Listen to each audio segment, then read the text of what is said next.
Hey guys, welcome back. It's an episode. It is an episode. Yay, yes. Yeah, we don't even keep track anymore. Functional human beings. Functional human adults at that. It's scary.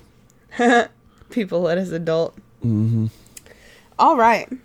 So we're glad everybody joined us again, and hope that you keep doing that. We like you. Be our friend. Well, these openings are just awful, aren't they? I mean, it's an opening. Yeah. I mean, it's like opening the bag of chips. It's still anticipation for actually eating the chip. Or opening a box of zebra cakes. You're in your zebra cake. Well, they're so tasty. All right. I'm doing my first non-U.S. haunt today. Are you pumped? Because I'm pumped. Yeah, I mean, to me, it's cool that other places are haunted. It makes the world seem haunted. Are you on drugs? Maybe. I'm just saying that, that way the America is not the haunted. The America. the whole world's haunted. It's just not something that Americans made up. Okay. Cool. You ask. Now you know what the squirrels inside my head are doing. Now I know. You need a therapist. I need that bottle of booze. No, I think we need to stay away from it for a while. Okay, so this one is going to be the Ancient Ram Inn, which I'm sure people know about, but I think it's pretty cool. That's what she said. That is what she said. It's a... You make fun of me for bringing it, and there you go. That's My karma. mouth had the dumb. Yeah. The mouth brain's connected to the brain, though, so... It's a historical landmark. What was the name again? The Ancient Ram Inn. Oh, okay. It's a historical landmark in Watton-under-Edge, England. And having been constructed in 1145, it is the oldest building in the town. 1145. 1145. That building's seen some shit.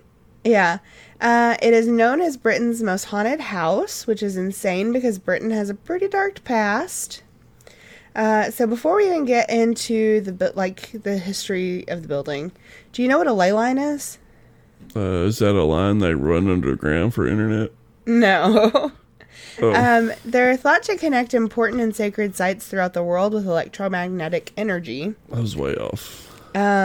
So the building was built at the intersection of two ley lines.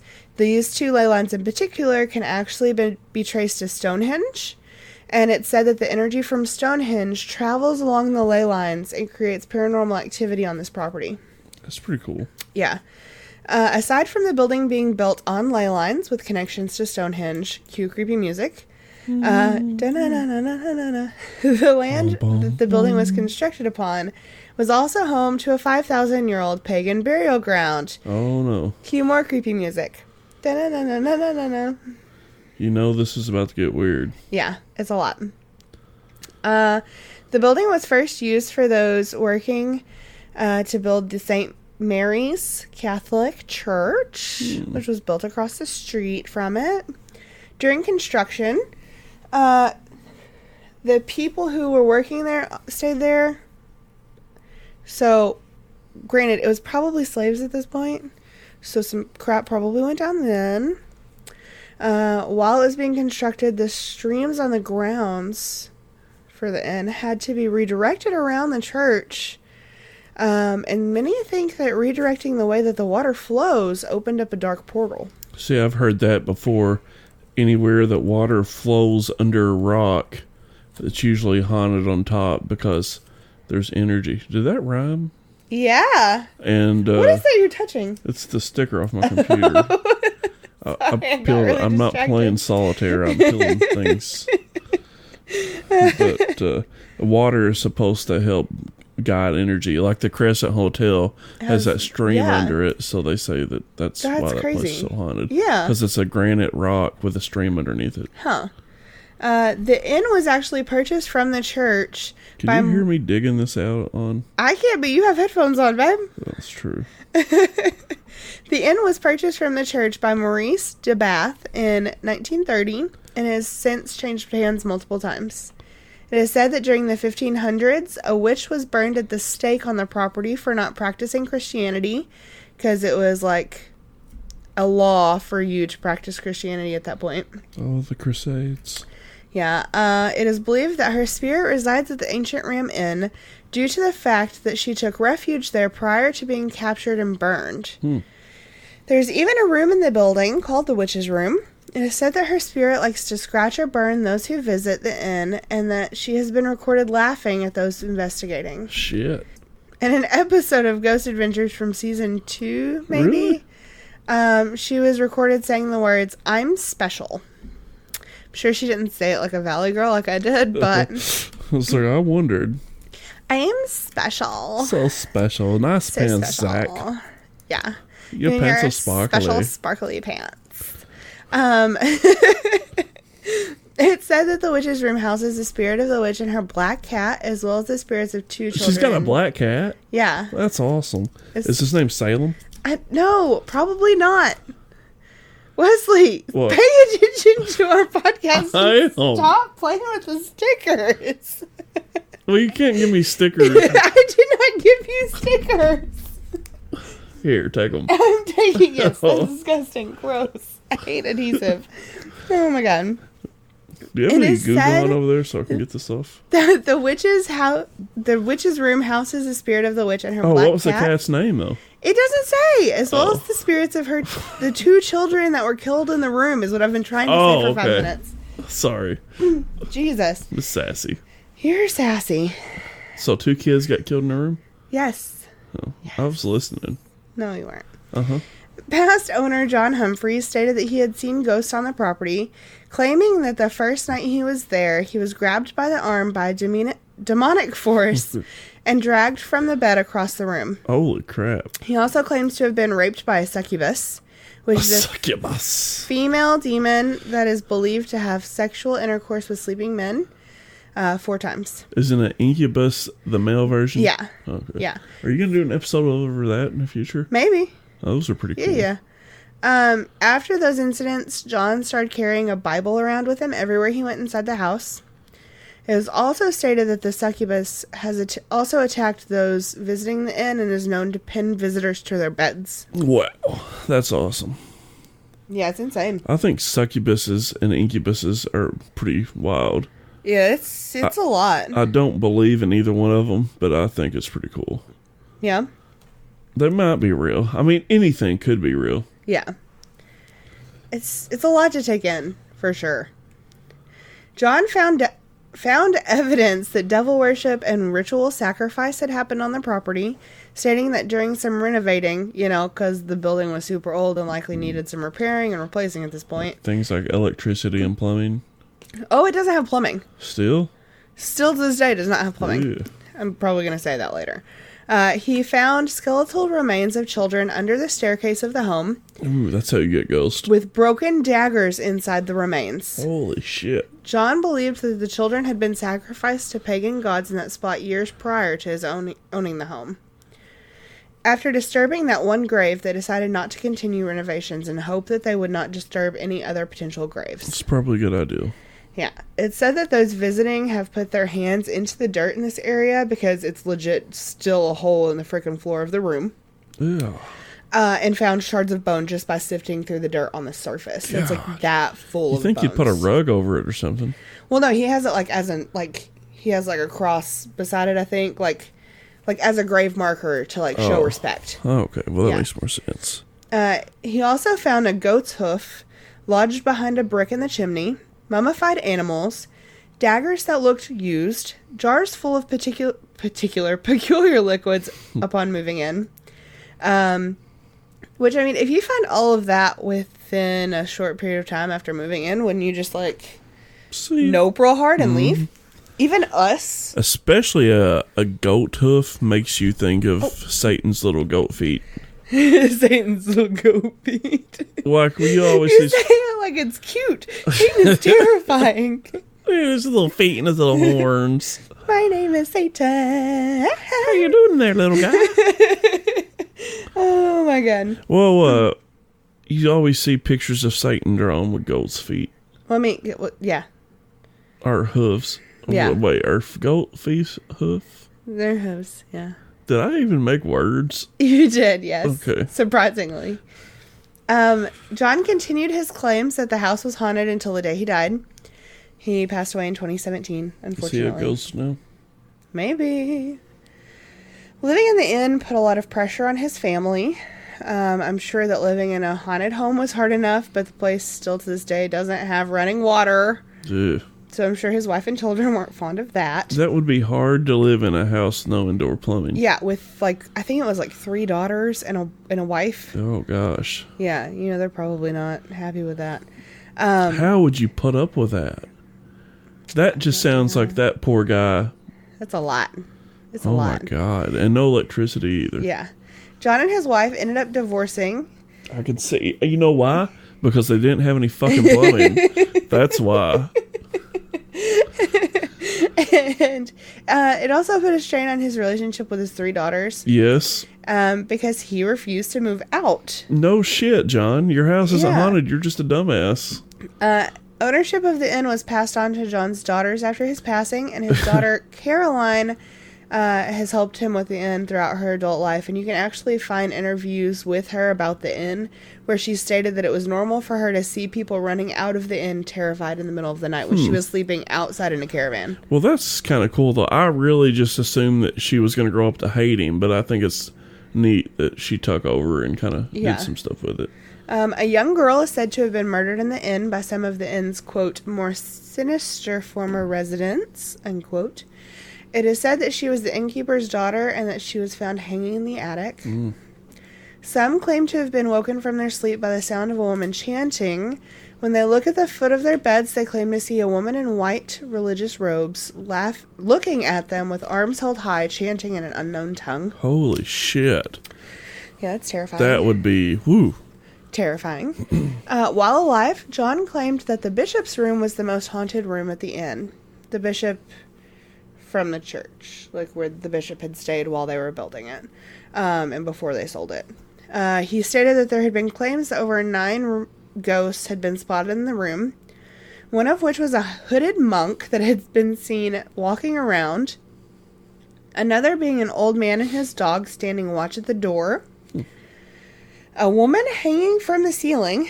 Oh, wow. Some have claimed to see mists form in front of them, and others have heard giggles and screams of children. Since this is the room that the Bishop of St. Mary's Church would stay in, people claim to have seen the bishop as well.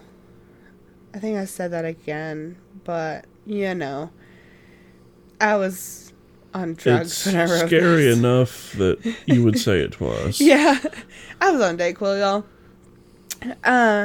People have claimed to hear the screams of a man who was supposedly murdered by having his head thrust into the lit fireplace at the inn as well. What? There's no other details. They put his head into the fireplace? He was thrown headfirst into the fireplace. That's some Game of Thrones shit right there. Pop. That was throwing him into the fireplace. I'm glad that people at home can see that. Listen, we need to start recording us video-wise so that you can see how into this I get. Wouldn't that be something? That was what we could do with our YouTube. Gosh. People see us fumbling around drunk. It's bad enough they listen to us. You hear me cough. Yeah. It'll be fine. I'm sick 98% of the time. It's cool. People have reported seeing and capturing orbs on camera in the attic and around the stairs. I don't want orbs or one thing. I just call instant BS on. A place is 8,000 years old. It's going to have dust, and dust are going to look like orbs. Yeah, and dude was a hoarder. Oh, yeah. So, you could barely walk in the place to begin with. So there's going to be some dust. To me, a lot of this stuff, it's scary sounding. It's an old place. But if you don't have any evidence after this place, solid evidence after 800 years, you're probably not going to find. It's probably... It's said that the barn is haunted by a male spirit who is particularly fond of blonde females. It is said that the spirit sometimes touches these guests on their boobs and butts. Well. Which brings me to a point. Like, is it people who look blonde? Because most women these days dye their hair. Like, or does he see them for their true selves? Oh, pervy ghost. You never know. I could see. That's really interesting. It's a good question. Another spirit that resides in the barn is said to be a 7-foot-tall, dark mass that mostly appears in the entrance and is typically only aggressive toward males that he might be threatened by. It's said that his spirit will push those it does not like out of its way. Kind of sounds like a little alpaca. Kind of. Alpacas are super sweet until they don't like you. They don't want you around. They're like, get out of my way. I'm a booty bump you. It sounds scary as hell, though. A 7-foot-tall black mist. Yeah. See, shit like that, if you seen that, that would change your life. Yeah, you'd be like, nope. Your views. Scooby-Doo run. Yeah. Like religion and everything. Will you move your mouse cursor down some so we don't accidentally stop recording? Yes, okay. Sorry. I'd hate for people at home to miss this. Oh, heavens. In another bedroom at the inn, heavy dragging noises and footsteps across the floor have been experienced. They can even be heard in the bishop's room below that bedroom. So, like, this one's above the bishop's room. Shadow figures occur in this room frequently, and people have claimed that they can hear knocking on the roof above them when there's no reason for there to be knocking on the roof. Well. It's said that the room is haunted by an innkeeper's daughter that was murdered in the room in the 1500s. John's daughter Caroline stated in an interview that, quote, people have told us they've seen a high priestess in one of the bedrooms, objects move and spin, and that we used to hear ghosts of murdered children screaming and crying in one of the bedrooms. God, that is just horrible. We put some children's toys in the room for them to play with, and they don't cry as much anymore. The whole house is absolutely terrifying. Fuck yes, it is. That is... Can you even... Ooh. I can't even, but I want to go. Apparently you can, like, take tours. You could, like, go stay at the inn. But close to the time that John passed away, I guess, he was actually giving tours. And people, like, there are pictures. You can read people's blogs about going to visit with him. And he was an interesting guy. You didn't know whether he was, like, fully... eccentric. Yeah, he was very eccentric. Like, he fully believed all of this, but you didn't know how much of it you could believe. But apparently now there are, like, tour companies who host the tours. So you can pay multiple different tour companies to come and give you a tour. It's kind of like the,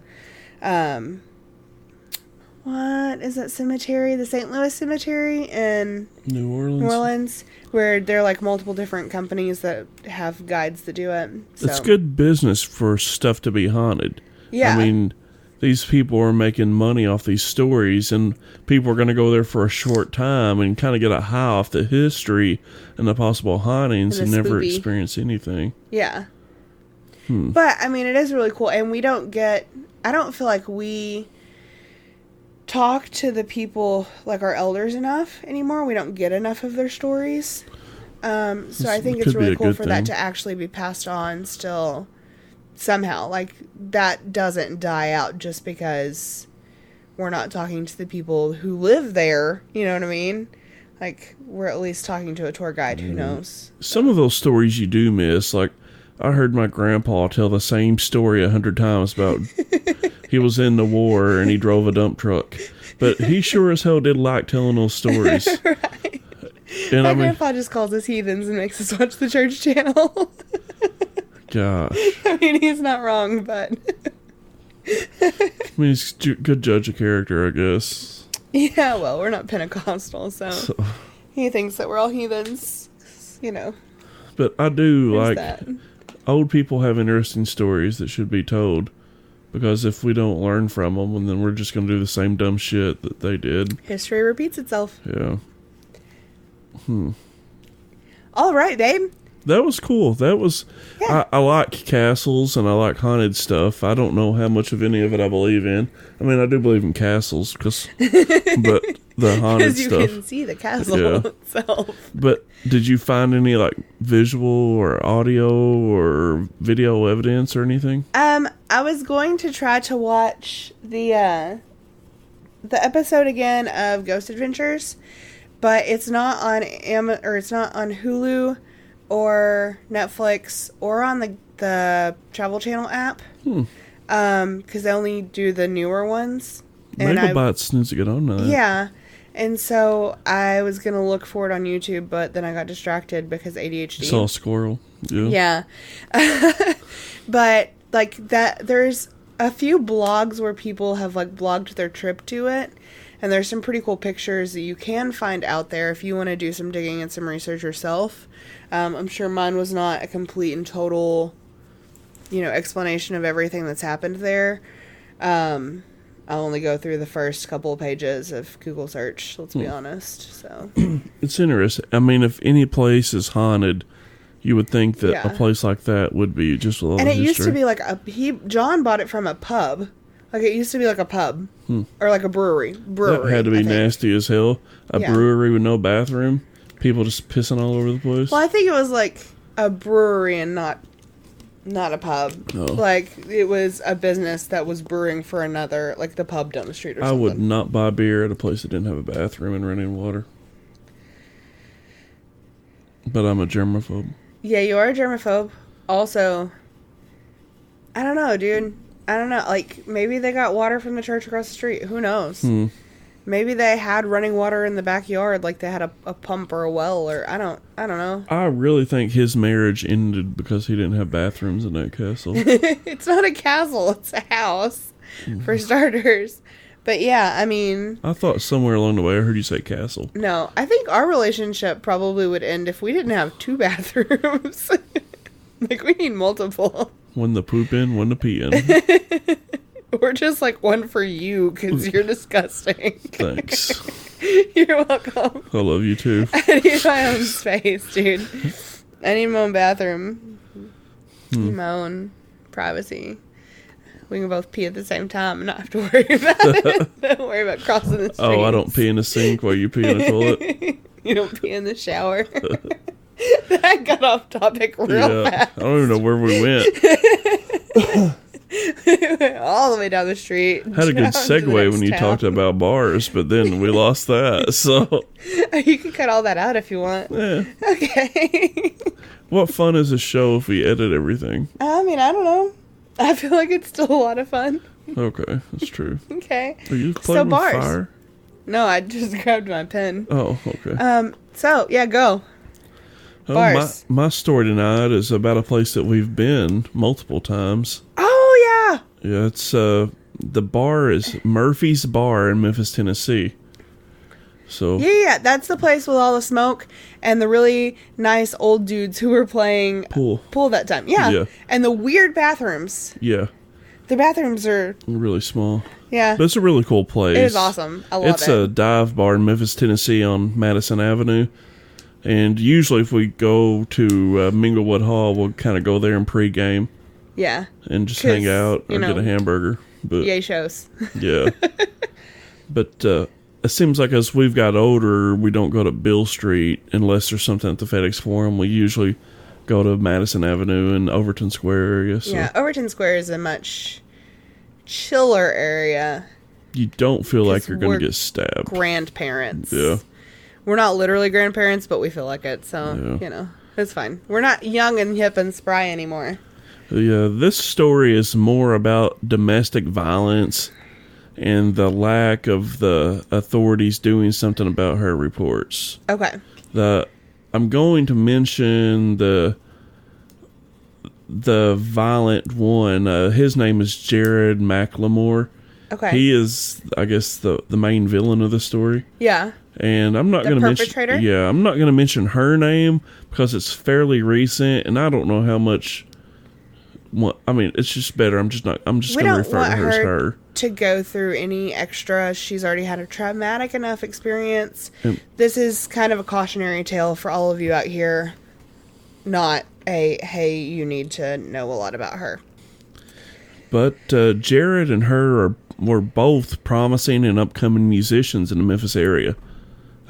Jared worked at Ardent Studios in Memphis, and so it's pretty good. I mean, if you're from the Memphis area, I mean, music recording's really big around this area. Oh, yeah. So, and that's one of the best studios. So, yeah. He worked there, and he had a variety of projects, and she was a talented musician. She did a lot of sound work in the area.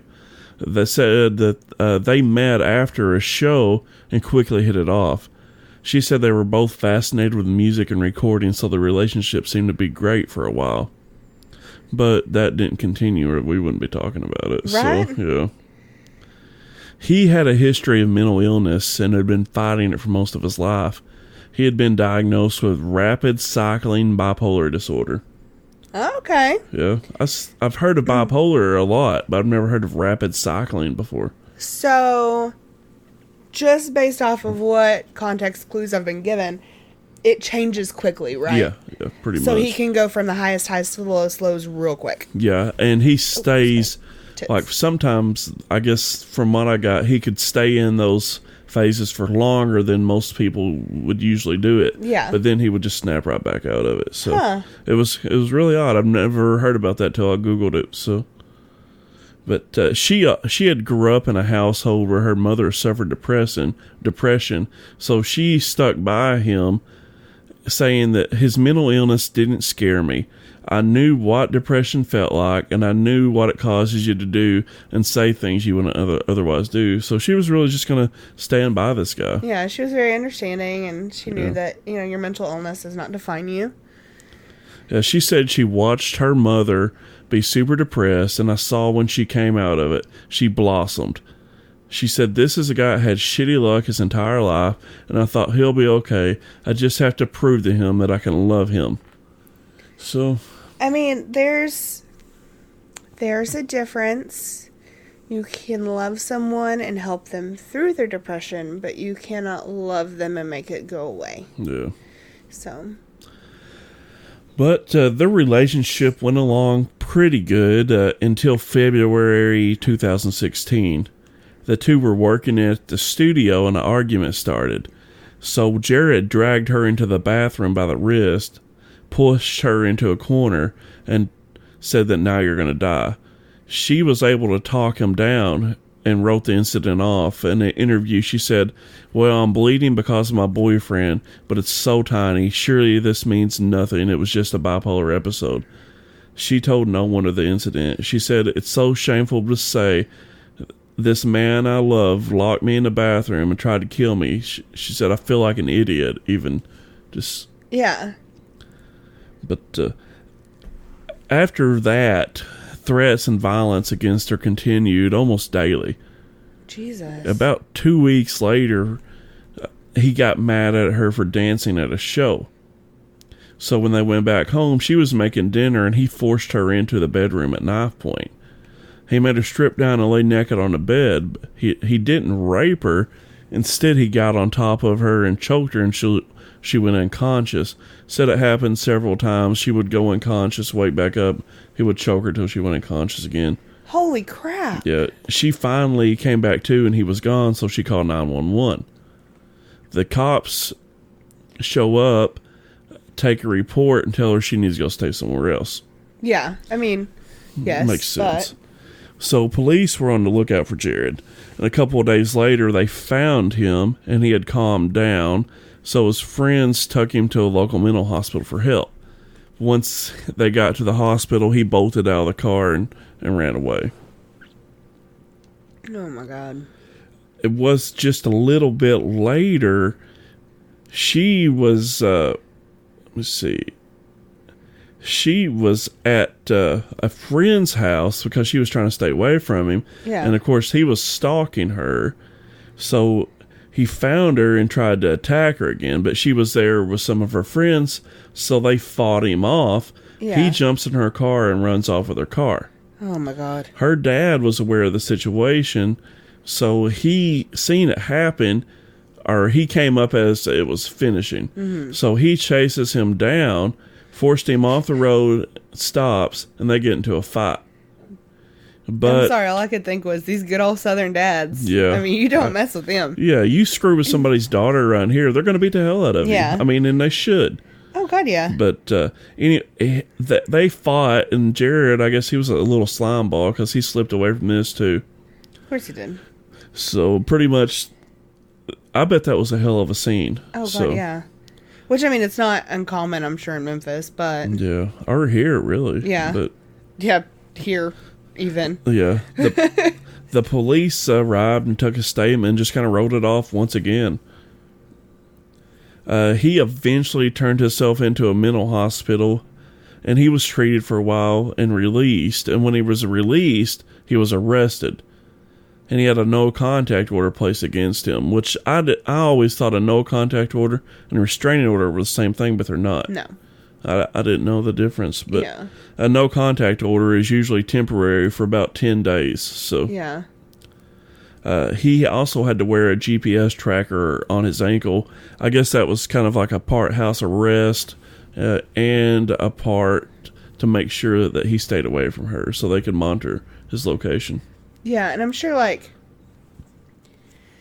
I know sometimes they'll have you check in every, like, a certain amount of time with someone, kind of like being on parole, like, to make sure everything is still good, like, you're still stable, you're taking your meds, or... You know, you're working through your crap still. Yeah. She decided to tell people what was happening to her. She was inspired by other victims of abuse, so she started posting her story on Facebook. So she would kind of tell her friends on Facebook what was happening and what had happened with him. It was kind of a real surprise to the community because he was just known as being a little bit off and a musician, but nobody really knew that he was doing this. Yeah, and it's not uncommon for musicians to be a little different. Yeah, I mean, like, everybody's different. If you're a creative, obviously you're not going to be like the normal, boring, like, just average Joe. You know what I mean? Like, I don't know. But she went on for about 3 months before Jared popped back into her life. Man. He had told her how much he regretted what happened. He did that in public and private on Facebook. And she wasn't really responding to that. She was just trying to kind of move on. So he started sending her pictures of guns. And he even sent her pictures of guns in his mouth, saying that she was going to watch him die and he was going to do it live on Facebook. That is so creepy. Yeah. So who does that? This guy was pretty wild. That's May 9th, 2017. She was washing dishes in her apartment, and she looked up, and he was staring through the window at her. So that would send like chills down your spine. That's something out of a horror movie. That would terrify me. He was scraping on the screen of the window she was looking at with a knife. I mean, yeah. That I can't imagine. You're washing dishes, you look up, and you see somebody rubbing a knife on a screen window. Oh my God.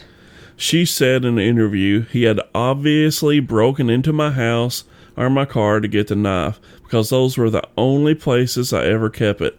He told me he had a gun. He said, I ought to kill you. That's when I ran into the bathroom and called 911. Good Lord. She said it took police an hour to get there, and he was gone. She said, I told them many times that he was on probation. He sent me pictures of the gun in his hand. The police seemed skeptical of the situation. They told her that the domestic violence unit would call her the next day. They never called. Seriously. Yeah. That is insane to me. I mean, I know Memphis is full of, like, a lot goes down in Memphis. Yeah. A lot does. But, like, you've got to follow up on stuff. Yeah. She said she was afraid to go outside at that point. Yeah. So, yeah, I mean, you would be. The guy was at your window with a knife saying he was going to kill you. Lord But she said, I didn't think he had any reason not to kill me at this point. And she made another Facebook post telling people about what happened. She was hoping that somebody would see it and see him and maybe get him in the hospital. She didn't want anything bad to happen to him. She wanted him to get help. She's very smart, though, for keeping a good public account of what all has happened. Yeah. Because that way, if something, ever comes up and it gets questioned, it's public. Yeah. Like it is definitely there. You've written it all down. Nobody can say, oh, that didn't, maybe you're not recalling it right. Yeah. Nope, she recalled it right because it's written down. Yeah. She went to file a restraining order, and when she got there, they told her that it took 2 hours to do all the paperwork to file the restraining order, but the office closed in an hour, so she'd have to come back another day. Seriously? Yeah.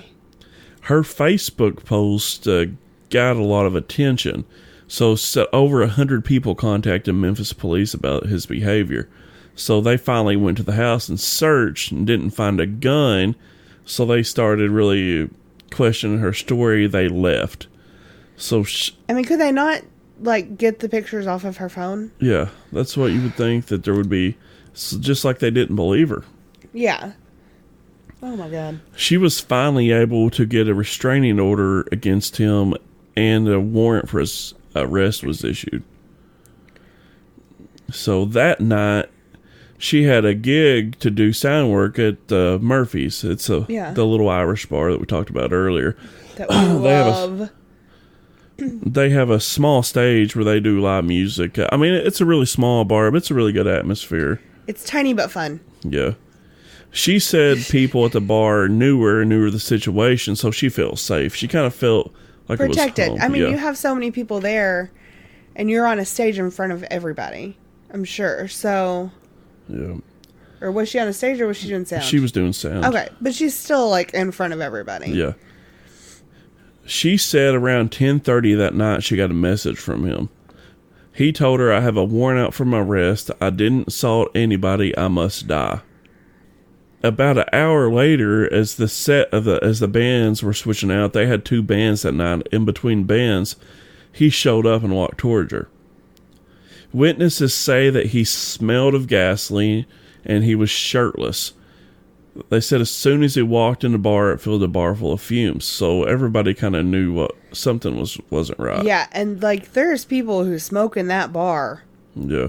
You leave smelling like an ashtray. Yeah. So that alone is concerning. She said that he grabbed my arm and rubbed it down a time or two and nodded. He told me, "I'm going to cover myself in gasoline and set myself on fire. That's how I'm going to die." He said goodbye and kissed me, then he went outside. Oh my God. As this was going on, nobody had realized that he was already outside across the street, and this was all on Facebook Live. Holy crap. Yeah, there's actually video of a lot of this on Facebook where he is sitting down kind of Indian style across the street from Murphy's, and he's kind of talking into the camera just for a little bit, and he goes out of frame, and he comes right back and he pours gasoline or kerosene. I've seen it wrote 2 different ways onto his body. And then he goes to light himself on fire, and a guy comes out of frame and tries to kick the lighter out of his hand. So when that happens, he gets up and runs towards the building. Oh my God. So he's running across the street on fire, screaming. Yeah. Witnesses in the bar, when he went into the bar earlier, they didn't know that he was filming and doing all this. So the witness followed him out of the bar. Because you don't expect that to happen. After they seen him rub her arm, they followed him outside, and that's when they seen him dump the kerosene on his head. I'm sure they just thought, oh, he's super creepy. Yeah. Let's help protect her and make sure that, stuff doesn't go down. Yeah, the witnesses rushed him, trying to stop him from setting himself on fire, but in the middle of that, knocked the lighter out of his hand, engulfing Jared and the witness in flames. Oh my God. Oh. Yeah, he was planning to do this anyway, so it's not the witness's fault. He was just trying to stop the guy. Yeah. They said the flames are about 10 foot high. Witness said, "All I see is Jared on fire."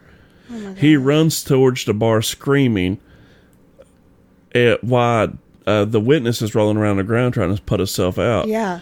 And for people that aren't from Memphis, Madison is a pretty busy street. So it's a hella busy street. For him to make it across that street on fire, to me, is impressive. Yeah. He runs across the street towards the front door of Murphy's. He's covered in fire. People inside see this starting to happen, so they try to block the door. She said, the victim, there was a moment when I was on one side of the door and Jared was on the other side of the door. I was staring him in the fucking face while he was on fire. I was trying to lock the door, but the heat was so intense. So she had to leave the door, and when she did, she ran to the back of the door and he ran into the bar. Oh my God. Well, he runs into the bar and pretty much collapses to the ground. Because at this point, he'd been on fire for a little bit. Yeah. Somebody came out with a fire extinguisher and sprayed him, and people were pouring beer and water on him to put him out. They said the smell was nauseating. Oh, I'm sure. Burnt flesh is awful. One witness in the bar said Jared was laying there half melted. He saw me. I could kind of hear an eagerness in his voice when he saw me. He said, "Help me. Help me." So it was kind of crazy. They said that people were just grabbing everything just to try to put him out. They said that he was just there burning on the floor until they got him put out. Holy crap. The man that tried to stop him was taken to the hospital and treated for burns. He's really the hero in this, because if he wouldn't have stopped him, he might have got into the bar, and if that could have set the bar on fire. I mean, he could have got a hold of her. Anything could have happened. Who knows? But the guy said he doesn't want to be called a hero, but in my book, I mean, to go and risk your life like that was pretty heroic. I would call him a hero. Yeah. Sorry, dude. You are what you are. Jared was taken to the hospital where he died the next morning. Man. That is crazy. She was unharmed physically, but, mentally, that's going to be a bitch. Sure she needed, I don't know. Therapy. Yeah. Afterwards, Minglewood Hall, they had a deal where all the people in the bar and all the employees of the bar, they had like a grief counseling session there for them. Good. I think I remember seeing a post about that. But to me, it's really sad. She did everything she was supposed to do. She contacted authorities. She let her friends know what was going on. She still wasn't taken seriously. She was trying to help as much as possible without, she tried to get dude help. She tried to love him through it at first. She tried to get him help, and then she did everything that she could to protect herself. And he's still, it wasn't.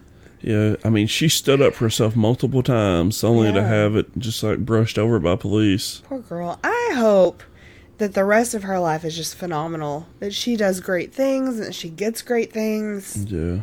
I feel for her. So, if you're going through domestic violence, I guess you have to stay persistent and contact someone and try to get away from the situation completely. Keep a good log. Yeah. Writing in a journal every single time something happens. Keeping a public record, even if you have to keep a private Facebook group with just you and a friend. Yeah, Facebook. That was a really good, to me, that's a good use of Facebook. It's good that she had her quick wit, so she probably, if she wouldn't have stopped the door, she would probably be dead. So yeah, for sure. I have a quote here from a domestic violence group in Memphis. It said it takes a woman, on average, 6 or 7 attempts to successfully leave an abusive relationship. Oh my God. Says the implication of this is that the police will be called multiple times to her address. If they ask him to leave and the couple reunites, they have done all that's within their power to do so. The group says we cannot rely on the police to solve the domestic violence problem. That's just crazy to me. That is absolutely insane. But I guess that makes sense. If once they go back, they just... But the video of him setting himself on fire can be seen on Live Leak. Yeah. And it's really, really crazy just to see him. He's just sitting in, looks like boxer shorts, and he pours that over his head. And then it's when that guy it looks like tries to kick it, whatever it is. I don't know if it's a lighter or what it was. Matches of his hand. It just blows up in flames. Oh my God. And then you see there's a surveillance video from across the street of him running towards the bar. And it just looks like the Human Torch almost. So, holy Jesus. Yeah. And you can just hear it's just chaos and confusion going on when that happens. So, I don't know. I just thought we've been there before that. We've been there after that. So, it's kind of weird to see a place that we go to in the news. Yeah, a place that we not necessarily frequent, but definitely feel comfortable at. At least a couple times a year. So. Yeah. That was absolutely nuts. We wish good things for her. Yeah, that's Glad that I just think that okay. could have been solved a lot better if he would have been in jail. Man. I thought one thing that was odd after all that happened, after he was dead, his actual arrest warrants were issued. So it's like, good job, buddies. Yeah, good job for that. You're a little too late. Yeah. On that one, but and I think what was it, Singapore? It's what was the name of that place? Let me look. Okay, I thought it was China. We've got a lot of listeners. It's not in China. It was actually a Malaysian country, wasn't it? Yeah, but Cheyenne? No. Not Cheyenne. Yeah, it is Singapore. Singapore. Yes, Singapore. Thanks to you guys. That's pretty cool. I mean, I feel like I should know more about you. He should know more about countries in general. Yeah. Or about anything. Yeah.